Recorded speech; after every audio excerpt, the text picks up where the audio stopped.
वहाँ के तो बार एसोसिएशन भी उनका विरोध कर रहे हैं कि नहीं लगना चाहिए भाई मूर्ति। देखिए, सबसे पहले तो वो भंग होनी चाहिए। बार एजुकेशन वहाँ की जो है ग्वालियर की, उसको भंग होनी चाहिए और दोबारा से वहाँ चुनाव होना चाहिए। तब पता लगेगा बाबा साहब अम्बेडकर की ताकत क्या है। ताकत जब पता लगेगा जब ताकत है क्या बाबा साहब की। कौन जीतेगा, अम्बेडकरवादी या मनुवादी?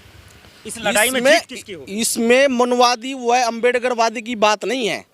इसमें ठोक के अगर वही पैरा लोग देगा जो सोच का, जो धनी होगा, जो बाबा साहब को जानता होगा, जो बाबा साहब के विचारों को पढ़ता होगा, हमेशा वही चुनाव जीतेगा जिसकी विचारधारा और नियत साफ सुथरी होगी। ग्वालियर हाई कोर्ट में अब नया मोड़ आ गया है, चुनौती भरा, चेतावनी भरा आ गया है। एक तरफ वकील ही खुद आपस में बट गए, एक तरफ अम्बेडकरवादी, दूसरी तरफ मनुवादी है। आखिर ये विचार आया कहाँ से?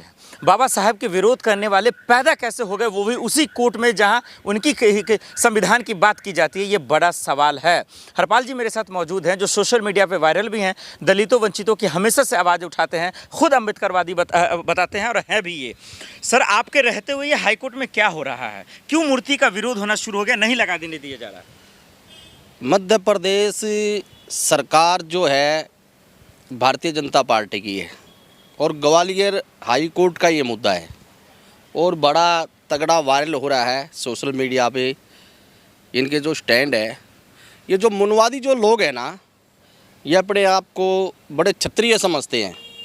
मैं इनसे एक सवाल पूछना चाहता हूँ, जिस बाबा साहब अम्बेडकर का आप लोग विरोध करते हो, क्या उस बाबा साहब अम्बेडकर के बराबर तुम धूल भी नहीं हो?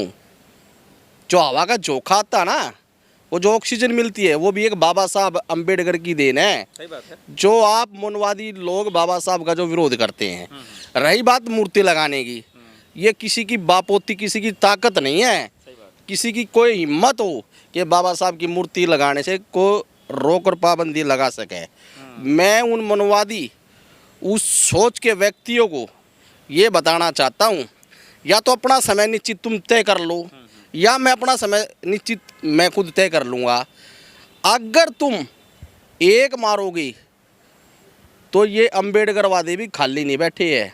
यही चुनौती तो वो दे रहे हैं। मनुवादी जो वकील है, वहाँ के वकील भी दो गुट में बढ़ चुके हैं। वो कह रहे हैं भाई ये धर्मशाला नहीं है, जाके अपना कहीं और व्यवस्था कीजिए। खुल्लम खुल्ला चुनौती तो दे रहे हैं वो। ये खुल्लम खुल्ला चुनौती देने का मकसद क्या है कि मैं माननीय सुप्रीम कोर्ट चीफ जस्टिस से एक अपील करना चाहता हूँ, हाथ जोड़ के, जनता के सामने भी और चीफ जस्टिस जी के आगे भी सर झुका के। माननीय न्यायपालिका सुप्रीम कोर्ट से मेरा एक आह्वान है, कृपा करके इस पर संज्ञान मामला तुरंत लिया जाए और वहाँ बाबा साहब अम्बेडकर की मूर्ति लगाई जाए।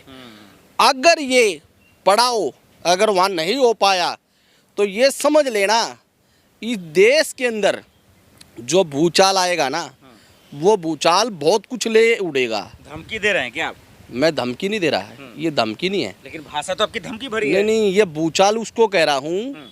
भूचाल का मतलब ये लोग जो मनुवादी है, जो अथे पिछड़े शोषित वंचित लोगों के साथ अन्याय करके, घोर निंदा करके, जो टिप्पणियां करके, जो हमारे बाबा साहब के ऊपर अपमान शब्द का प्रयोग करके है, और वो इस तरह से जो बयान देते हैं, वो लोग दंगा कराने का काम करते हैं। हम शांतिपूर्ण और शांति प्रिय लोग हैं, हम शांति बनाए रखने वाले व्यक्ति हैं। अगर कोई मरते को मारेगा तो कितने बार पिटेगा वो आदमी, आप ये बताइए। नहीं, ये आपकी अच्छी बात है शांतिपूर्वक, लेकिन वहाँ के तो बार एसोसिएशन भी उनका विरोध कर रहे हैं कि नहीं लगना चाहिए भाई मूर्ति। देखिए, सबसे पहले तो वो भंग होनी चाहिए। बार एजुकेशन वहाँ की जो है ग्वालियर की, उसको भंग होनी चाहिए और दोबारा से वहाँ चुनाव होना चाहिए। तब पता लगेगा बाबा साहब अम्बेडकर की ताकत क्या है। ताकत जब पता लगेगा जब ताकत है क्या बाबा साहब की। कौन जीतेगा, अम्बेडकरवादी या मनुवादी? इस लड़ाई में जीत किसकी होगी? इसमें मनुवादी व अम्बेडकरवादी की बात नहीं है। इसमें ठोक के अगर वही पैरा लोग देगा जो सोच का, जो धनी होगा, जो बाबा साहब को जानता होगा, जो बाबा साहब के विचारों को पढ़ता होगा, हमेशा वही चुनाव जीतेगा जिसकी विचारधारा और नियत साफ सुथरी होगी। ये मैं दावे के साथ कह सकता हूँ।